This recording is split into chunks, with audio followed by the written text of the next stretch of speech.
These are all the 15 strongest curse techniques with weak users in Jujutsu Kaisen. My relationship status basically explains why this character and his technique are on the list.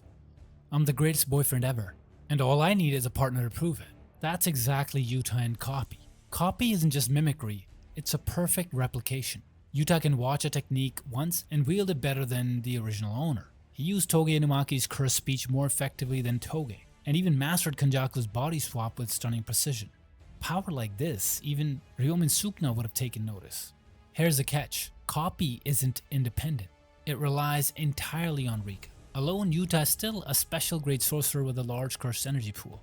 But without Rika, the scale, the versatility, and sheer impact of copy dramatically drops. The technique has 3 major limits. Full activation lasts only 5 minutes. Rika must store the copy techniques, and she has to consume a piece of the target to replicate their ability. Stacked together, these constraints make copy a high-risk, high-reward weapon. Insanely powerful in theory, but entirely tethered to one partner. With Rika, Yuta is unstoppable. Without her, he's still strong, but far from invincible.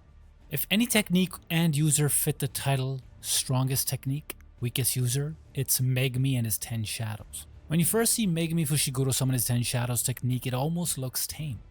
But don't be fooled, because the sheer strategic flexibility of his ability made even Ryomen Sukuna take notice. Megumi can kill Shikigami, sure, but the shadows aren't just pets.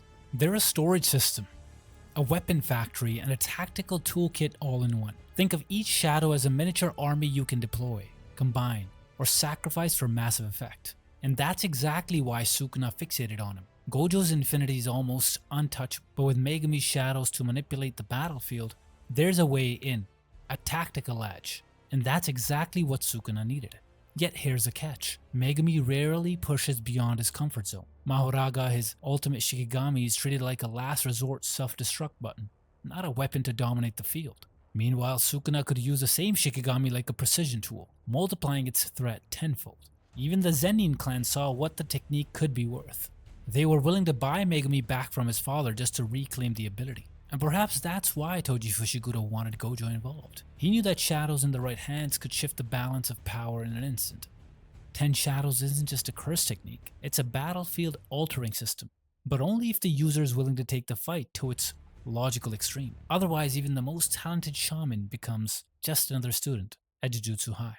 Toge Inumaki, a character who technically possesses a technique that on paper could kill both Satoru Gojo and Ryomen Sukuna at the same time. That's not an exaggeration. Imagine a technique where you don't need speed, strength, or even a fight. You just say a word, break, twist, explode, or even something simple like die. And the moment your opponent hears it, their body's forced to obey.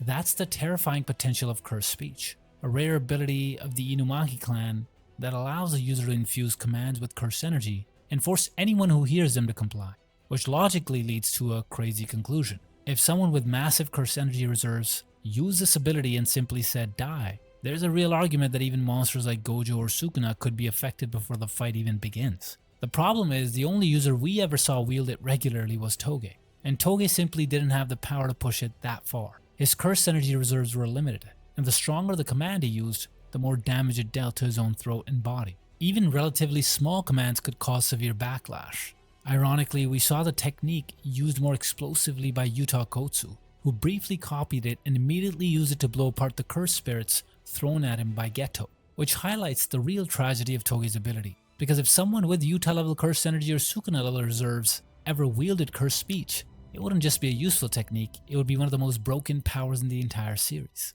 Of course, because even casual speech could activate the technique. Toge avoids normal words entirely, using rice ball ingredients like salmon and tuna, so he doesn't accidentally curse his own allies. Now let's talk about one of the most broken curse techniques in Jujutsu Kaisen, a technique that in the hands of almost anyone else could have changed the entire power structure of the Jujutsu world. Mai Zenin had a curse technique that could literally create objects out of thin air, not illusions, not temporary constructs inside a domain. Real weapons, real tools, real matter. Which means in theory a skilled sorcerer with this ability could walk into a fight empty-handed and leave it fully armed. That's the power of construction. It allows the user to materialize objects directly from cursed energy. And once they're created, they remain even after the technique ends. In the hands of someone with massive cursed energy reserves, that could mean creating weapons, armor, or specialized tools mid-battle with almost limitless possibilities. But here's the catch. Mai barely had enough cursed energy to use it at all. Because of the strange balance caused by her twin sister Mai Zenin and her heavenly restriction, Mai's cursed energy reserves were extremely low. So low that she could only construct one bullet per day, which completely crushed the potential of the technique. Instead of turning construction into a versatile combat ability, Mai could only use it as a surprise trick, like during the Kyoto Goodwill event when she fought Maki. Ironically, the most powerful thing Mai ever created wasn't for herself. In her final moments, she used construction to create a replica of the split-soul katana, sacrificing her life so Maki could wield it and destroy the clan that rejected them both. And that moment highlights the real tragedy of Mai's technique, because if someone with large cursed energy reserves, someone like Naoya Zenin, had possessed construction instead, the Zenin clan wouldn't just have another sorcerer, they'd have a walking arsenal. Deadly sentencing is a technique that punishes arrogance, rewards intellect, and terrifies anyone who steps into its domain, and Higuruma wields it like a judge passing down a death sentence. Despite having zero prior Jujutsu experience, Higuruma rose to grade 1 in just 12 days, becoming one of the first sorcerers to score 100 points in the calling game. How? By turning his frustration at injustice into pure lethal curse energy. Deadly sentencing doesn't play fair. Its death penalty verdict summons the executioner's sword, capable of killing a target in a single blow, without giving the opponent any chance to fight back. Being in his domain is like facing a military tribunal. Minimal words to defend yourself, guillotine surrounding you, and fear magnified to suffocating levels. Higuruma's intellectual prowess amplified the technique, allowing him to stack points and dominate the culling game, despite being a novice. But here's the catch. Inexperience is dangerous. Against Sukuna, Higuruma's lack of combat-honed instincts became his undoing. That said, if he'd had more time to master deadly sentencing, he might not have won. But he would have left a mark, forced Sukuna to respect him, and rewritten the way cursed kings think about threats. Now here's a curse technique that could have completely changed the outcome of the final battle. Because if Yuta Kotsu had copied it, he might have been the one to finish Sukuna off. And the annoying clown who had it was Haruta Shigemo. His curse technique is called Miracles, and the way it works is surprisingly bizarre. Think of it like a battery powered by luck. Whenever Haruta experiences small everyday miracles, things like coincidentally seeing repeated numbers on a clock, those moments get stored inside his technique. The memories of these miracles are then erased from his mind, but the technique keeps them as charges. And when Haruta's life is in danger, those stored miracles automatically activate. They literally rewrite his luck, allowing him to survive injuries that should have killed him instantly. The markings under his eyes even show how many stored miracles are left, which ironically made him perfect for the job he was given during Shibuya, because his role wasn't to defeat the strongest sorcerers, it was to ambush weak or distracted ones, and even hunt down the non-combatant managers of the Jujutsu High. But the moment he ran into Kento Nanami, things went differently. Nanami is already pushed to the edge, completely unhinged by everything happening in Shibuya. Without miracles constantly saving him, Haruta wouldn't have survived that encounter for more than a few seconds. And here's the funniest part, the attack that finally killed him, the one from Ryomen Sukuna, might not have worked either, because if Haruta had even one miracle left, his technique could have activated again and saved him from that fatal blow. But after getting a beating from Nanami, he had already burned through every last miracle. Now here's a character who inherited one of the most powerful techniques in Jujutsu Kaisen, yet somehow the villain stole his entire clan's legacy, looked at him and basically said, "You're not even worth worrying about." And that unfortunate heir was Noritoshi Kamo. His inherited technique is blood manipulation, the same terrifying ability that made users like Chozo such a nightmare to fight. In theory, it's an incredibly versatile power.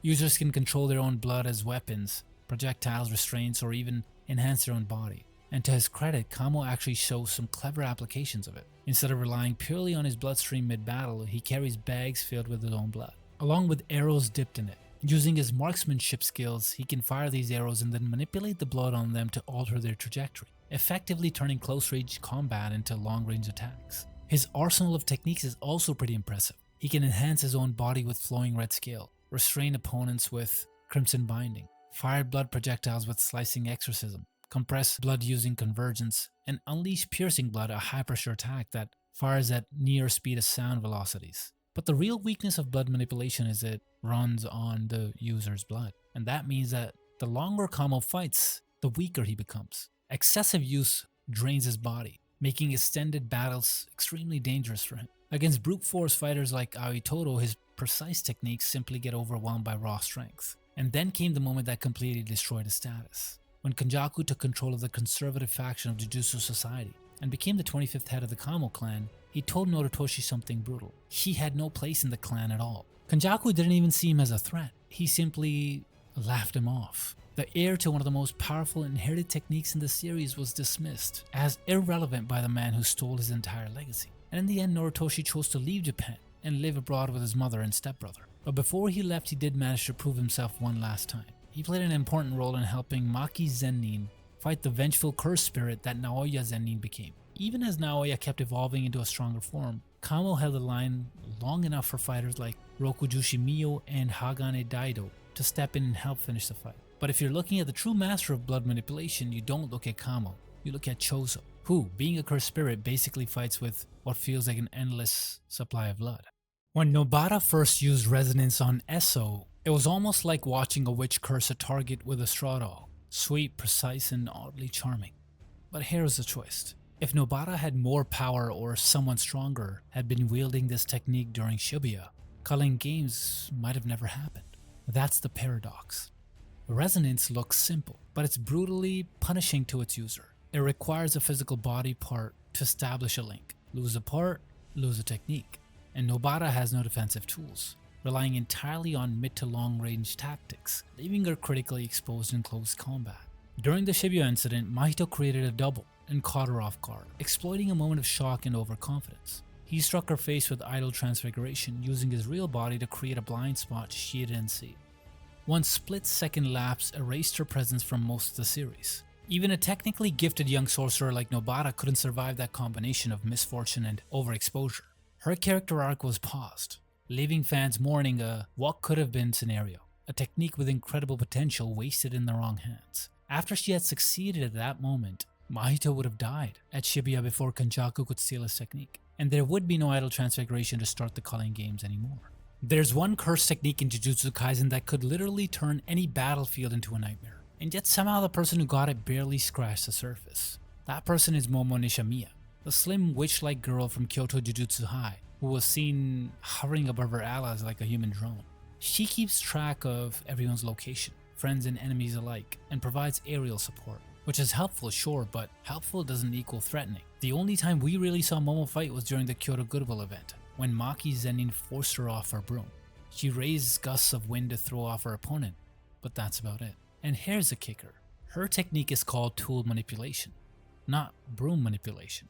In theory, that means she could control any tool in combat, maybe even manipulate her enemies' weapons themselves. Imagine the chaos a skilled user could unleash. Instead, we mostly see her floating around and giving minor support. Her potential is enormous, but the story clearly gave the technique to the wrong person. Without her, her allies would have still managed just fine during the events she assisted in. So while Momo isn't entirely useless, she's a perfect example of a broken ability wasted on someone who can't maximize it. Meet Takuma Ino and his auspicious beast summon. This technique is a definition of legendary, but all it takes is a hint of self-doubt and you are done. Unlike Shikigami or Cursed Spirits, this isn't about sending allies to fight for you. Instead, the power of 4 legendary beasts is funneled directly into Ino, giving him supernatural abilities to use himself. Think of it like borrowing the strength of mythical creatures and then making it all your own. Activation is theatrical but precise. Ino keeps his mask scrunched atop his head, lowered over his face, and his cursed energy rises, fueling the auspicious beasts. He can summon any of the 4 beasts at will, making him highly adaptable on the battlefield. Even Nanami, a seasoned grade 1 sorcerer, recognized its potential. Ino could easily climb into semi-grade 1 status if he fully embraced the technique. But here's the problem. Ino's biggest hurdle isn't technique, it's himself. Over-reliance on Nanami's approval and a crippling lack of self-confidence prevent him from fully unleashing the auspicious beasts. And then there's the technique's built-in weakness, the mask. Remove it and the power vanishes. That limitation became painfully clear during his fight against the resurrected Toji, brought back by Granny Ogami. Toji overpowered him and Ino not only lost the fight but also his left eye in the process. Maybe this technique doesn't deserve to be on this list.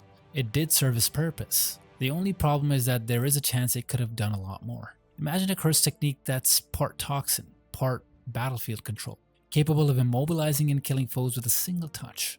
That's Junpei Yoshino and his moon dregs. Unlike most combat-focused Jujutsu, moon dregs is strategic and rare. It's jellyfish-like. Shikigami can envelop the user for protection, extend tentacles to restrain enemies, and release poison that continuously wears down anyone caught. With control over size and toxicity, it's a perfect blend of offense and defense. Essentially a living, toxic fortress. The technique's potential is massive. Given guidance and time, Junpei could have expanded moon dregs into multiple Shikigami forms, created poison barriers, or even crafted a domain reflecting the moonlit ocean that inspired its name. It's a technique with room to grow into something truly formidable, but Junpei never got that chance. Unlike naturally awakened sorcerers, his powers were artificially induced by Mahito.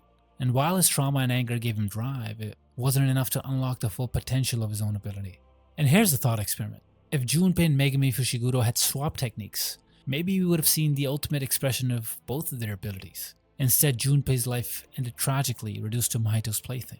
And moon dregs never got to show the battlefield shaking potential it deserved. Hana's stories prove that sometimes the right technique in the wrong hands is just waiting for the right user. And with enough growth, she could have rewritten the rules of the Jujutsu world.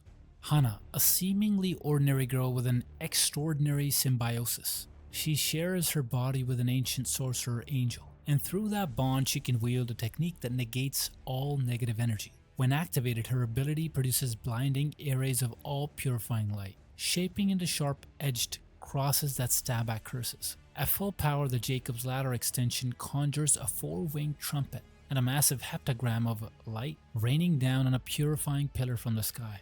We saw just how dangerous it could be when she used it on Sukuna inhabiting Megumi's body. She nearly stripped him from his vessel, injuring him and drawing out his cursed energy. He had to trick her into releasing it to avoid being destroyed. Here's the catch. Hana is inexperienced and weak in close combat. She's an ordinary girl, no training, just a vessel for Angel. Her lack of battlefield savvy meant she often focused on helping the cursed or injured, and only scored about 15 points in the culling games. But imagine the what if. If Hana had combined her raw power with Gojo's mastery, Sukuna might have been finished before the fight even escalated. She's one of the few beings alongside Gojo whose technique can legitimately threaten Sukuna's existence. What if the next game-changing curse technique didn't belong to a Zenin, a Gojo, or a 1,000-year-old sorcerer king, but to a failing comedian nobody had ever heard of? Fumihiko Takaba. He was a joke, literally. Empty audiences, a disappointed manager, 0 wins. His life was dedicated to making people laugh and failing miserably. Then Kanjaku turned him into a sorcerer and handed him what amounts to a nuclear weapon disguised as comedy. Takaba's ability comedian doesn't punch. It doesn't shoot cursed energy, it rewrites reality based entirely on what he finds funny. Conjure a truck from thin air, done. Survive a special grade cursed spirit, easy. Heal without reverse curse technique? Sure, why not? Even Kanjaku, with a millennium of Jujutsu knowledge, admitted that against Takaba, all conventional power could become completely useless. The guy just wanted to make people laugh, and in that simplicity lay raw, unpredictable power. Here's the catch. The technique lives and dies with Takaba's confidence. Stop believing you're funny and reality snaps back. That's the genius and the danger of comedian. The deadliest weapon wasn't cursed energy, it was determination, belief, and a sense of humor strong enough to bend the world itself. Most weaknesses on this list came from lack of skill, strength, or confidence. But Yaga, his weakness was entirely institutional. From the day he created Panda, a sentient cursed corpse with 3 independent cores, Yaga became a target. The higher-ups at Jujutsu High wanted his secret, and if he refused, they were more than happy to eliminate him. What makes Yaga's technique different from standard puppet manipulation is autonomy. His cursed corpses aren't mere puppets. Each core contains its own cursed energy, allowing the corpses to act without constant oversight. They're intelligent, self-sufficient, and in theory capable of operating even when he's not directly controlling them. That independence, though, sparked ethical and political chaos. Jujutsu authorities feared that if Yaga's formula leaked, it could enable mass production of soul-based weapons beyond anyone's control. And let's be real, they mostly wanted it so they could make one themselves. Without these institutional shackles, Yaga could have easily become a formidable force within the Jujutsu world. Instead, his genius became a liability. Acting on minimal excuses, the higher-ups blamed him, and Principal Gakuganji, hardly a man of mercy, was happy to enforce the punishment. Next up is the biggest injustice ever done to Toji and Maki, because one guy put those 2 powerhouses to shame. Surugi Ikotsu is one of the first new characters in Jujutsu Kaisen modulo that gets heavenly restriction treatment. No cursed energy, super dense body, anti-domain class tools, and the works. But in the very first arc, the dude gets kidnapped by an insignificant villain. Throughout the story, he didn't show that overwhelming power of heavenly restriction, except for when he beat the crap out of his little sister multiple times. We don't really know where he ranks in the current reality of JJK modulo, but we don't see many characters or any growth arc of Surugi. It becomes even worse when he gets folded so badly by his Sumerian friend, Maru. Rika, the Queen of Curses, actually left behind to save Yuka, came out and saved his ass. I mean, it's hard to believe that this guy had the same heavenly restriction as Toji and Maki, who basically collected hundreds of bodies whenever they swung their swords. If only he was stronger, he could have probably stopped his sister from becoming a sacrifice, and maybe even let her pursue her great alien romance.